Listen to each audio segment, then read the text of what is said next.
Shri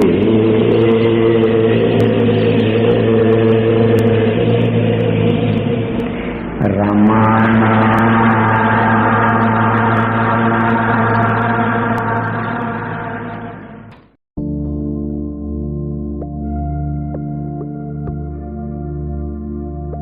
Bhagavan was never surprised by anything that happened in this world. He only said, "It was bound to happen, and so it happened."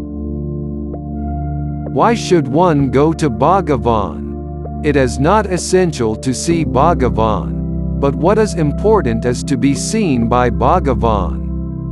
Are your eyes filled with peace or knowledge? No. What can these flesh-made eyes see? Bhagavan's eyes are full of self-knowledge, peace, and compassion. It is because the Supreme Self has assumed a human form. The specialty of Ramana Maharishi is that he will not desire any temporary solution. He will always look for a permanent solution. Though it seems complicated, he will look for a permanent solution. He doesn't care, even if you presume he is not a good guru. Bhagavan never possessed the habit of forcing people to act in a particular manner. When the creation itself doesn't exist for Bhagavan, why will he enforce the things? Bhagavan Ramana said, "Your mind doesn't stop wandering how much ever you may try to stop it. Whereas my mind remains still and doesn't move, however I may try to move it." There is none in this creation for Bhagavan to hate nor for Bhagavan to love. The reason is that there are no others for Bhagavan. He alone exists, and no one else. It is the supreme state. When Bhagavan was asked, "The other Swamis give us ashes. Why don't you give us anything?" Bhagavan replied, "I don't have that power." There wasn't any criticism. See how egoless his answer has been. Bhagavan quoted neither the epics nor the scriptures. He spoke directly out of his experience. Suppose there is an earthquake, you get surprised when you hear about it. When the same news is conveyed to Bhagavan Ramana, his face reflects the same state of mind that existed before hearing that news. It is because the ego that gets affected doesn't exist there. Why are you bothered about who Bhagavan is, his caste, where he resided, etc.? You experience peace in his presence. Whatever is experienced in his presence is only significant. All the other things are irrelevant.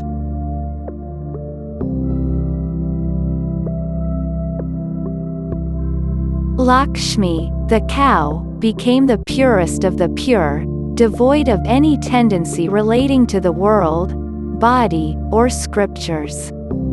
She attained the highest state of nirvana without possessing any tendencies, like whether God exists or not. Nirvana implies complete bliss, contented bliss, deficitless bliss, and endless bliss. Lakshmi attained such bliss without my help, said Bhagavan. How did she attain the same? Did she practice any yoga or meditation like us? No, we are doing japa, meditation, etc., and thereby trying to reform our minds. But Lakshmi's effort constituted unconditional love for Bhagavan. If you do good for us, we will do good in return. If you love us, we will love you in return. If you respect us, we will respect you in return. All these are conditional. Lakshmi had no such conditions in loving Bhagavan. She had unconditional love. Out of love, she became purified, which is 100% purification.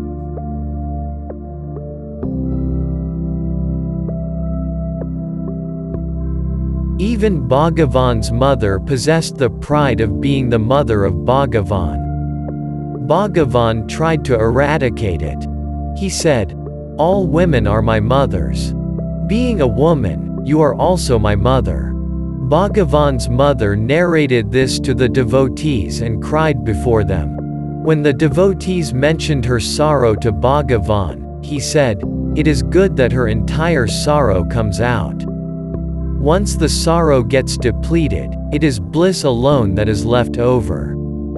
It is good that the entire sorrow comes out before the body expires. If there is any remnant sorrow, you will need another body."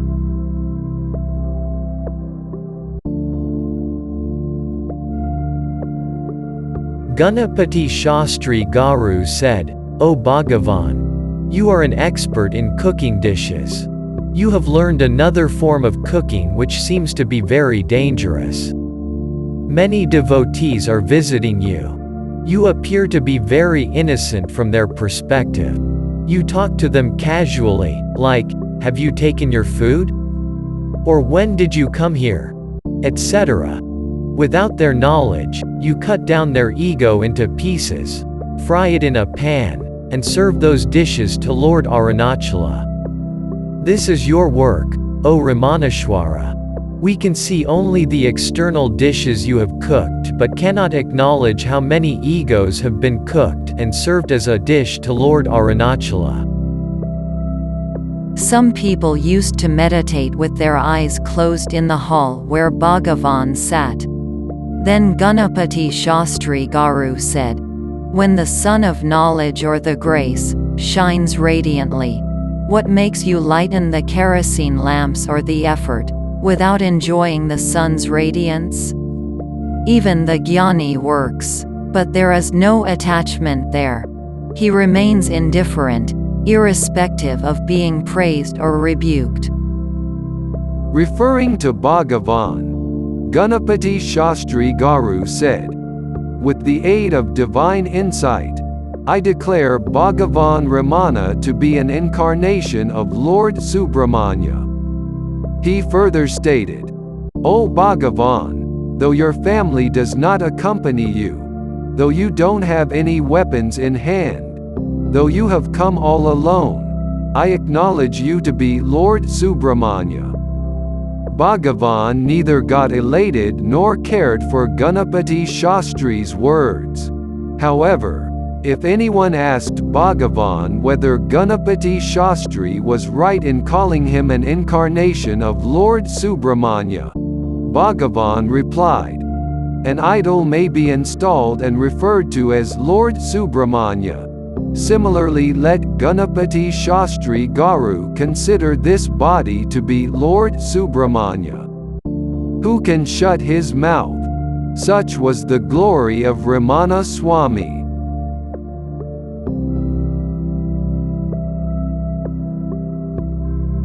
Once, Chalam, an ardent devotee of Bhagavan, said, "You neither come nor allow me to go.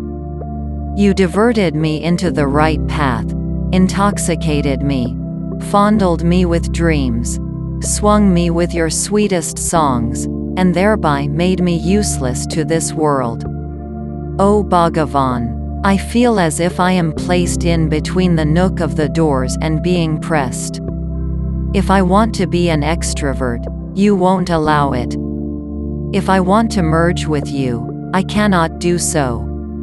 I thought of earning great fame in this world, but you made me worthless to this world. You are not bestowing me with self-knowledge but pressing me in between the nook of the doors." Chalam thus expressed his anguish as a spiritual aspirant.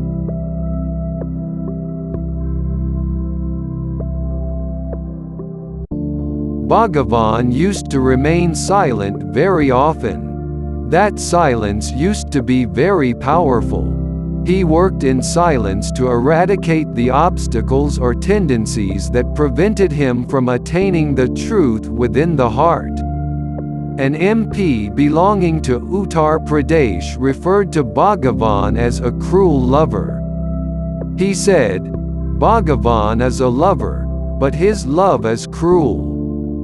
While in Lucknow, I felt Bhagavan's love for me and an intense longing to see him. Bhagavan used to attract me towards him. I could understand that Bhagavan was loving me. But when I came near Bhagavan, he used to turn away his face from me. He never talked to me. I don't know why he behaved thus. The MP doesn't know which of his tendencies Bhagavan wants to eradicate through such behavior. Sometimes, Bhagavan never talked with those who sat in front of him. He used to call someone seated in the corner end and chat with them.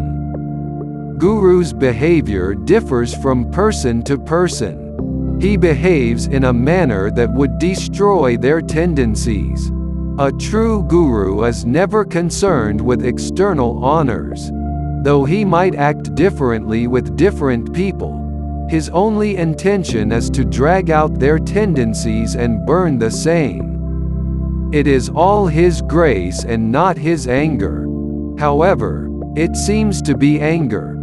The devotee who grasps it as his grace is blessed indeed.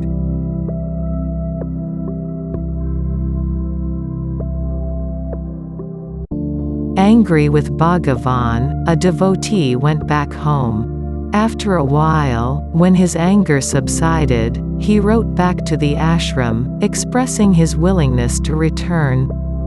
When Bhagavan was told about it, Bhagavan said, "Answer him neither positively nor negatively. If you ask him to come back, it will increase his ego." Bhagavan intended to ensure that the devotee's ego would not grow.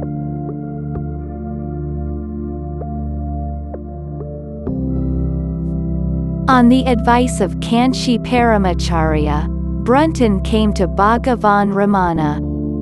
Brunton sat in the presence of Bhagavan, but Bhagavan did not talk to him. Sometimes, Bhagavan looked into the void, and sometimes looked towards Brunton.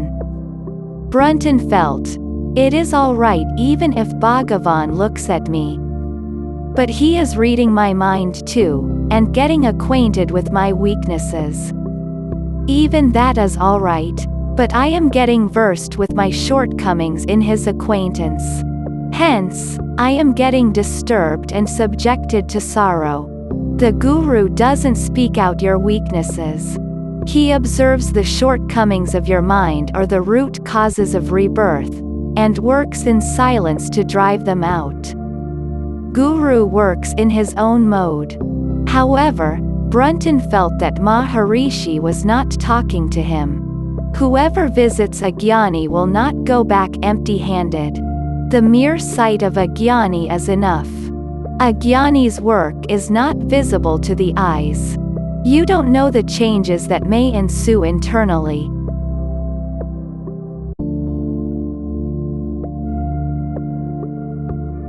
Bhagavan had cancer and became very thin in his last days.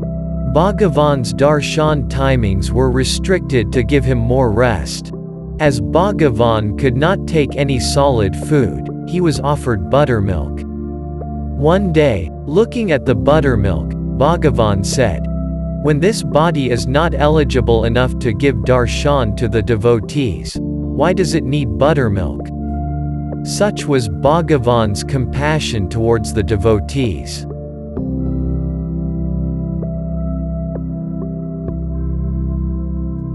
A devotee told Bhagavan, "I have incurred some sins." Bhagavan replied, "Though you have incurred some sins, you are still pure." The devotee again asked, "What is this, Swami? You call me pure despite having incurred several sins?" Then Bhagavan replied, "Who are you? You are the self. The self is ever pure." Bhagavan always spoke positively. He was never habituated to making negative statements like, "You are a sinner and good for nothing as you have incurred several sins." Bhagavan intended, "It is the mind which has committed the mistake. You are not that mind. Even when you identify yourselves with the mind, you are the self. Therefore, you are ever pure. See where Bhagavan is trying to take humanity.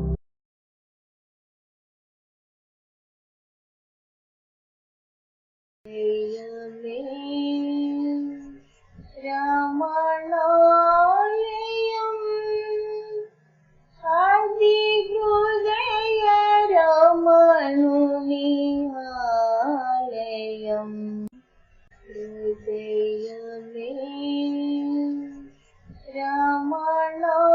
Ramanalayam Adi Hrudaya Ramanuni Alayam Tuhanu bolinalayam Gali kadalani alayam Tuhanu bolinalayam Gali kadalani alayam Hrudayame Ramanalayam Adi Hrudaya Ramanuni Alayam Ye chata nuchu vedakina Yeruka padedi alayam Ye chata nuchu vedakina Yeruka padedi alayam Deha sagaramandu monigina Divya mandiralayam Deha sagaramandu monigina Divya mandiralayam Hrudayame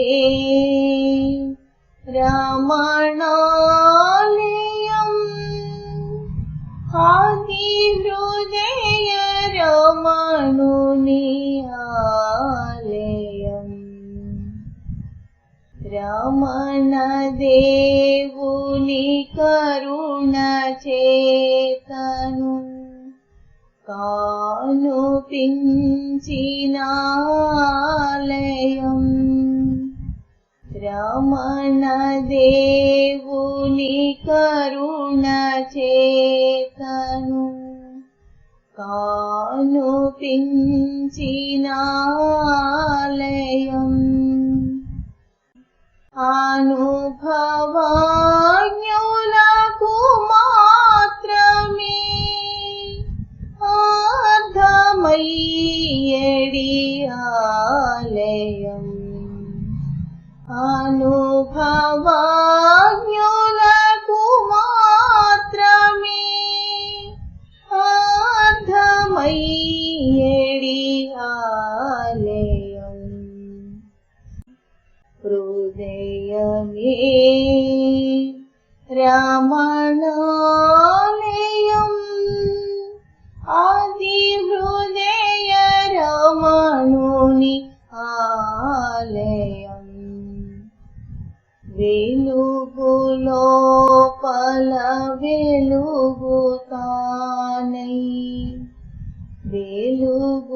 వెలుగుచున్నది Ramana దేవుడు వెలుగులోపల వెలుగుతానై వెలుగుచున్నది రమణ దేవుడు మాయజాలము మర్మమెరిగి మరుగు చేరెను రమణ గురుడు మాయజాలము మర్మమెరిగి మరుగు చేరెను రమణ గురుడు హృదయమే రమణాలయం ఆది హృదయ రమణుని ఆలయం సోహమను మంత్రార్థసారము సూటి తెలిపెను రమణ దేవుడు సోహమను మంత్రార్థసారము సూటి తెలిపెను రమణ దేవుడు సూటిగను పరమాత్మలో తను ఐక్యముందెను రమణ గురుడు సూటిగను పరమాత్మలో తను ఐక్యముందెను రమణ గురుడు హృదయమే రమణాలయం ఆది హృదయ రమణుని ఆలయం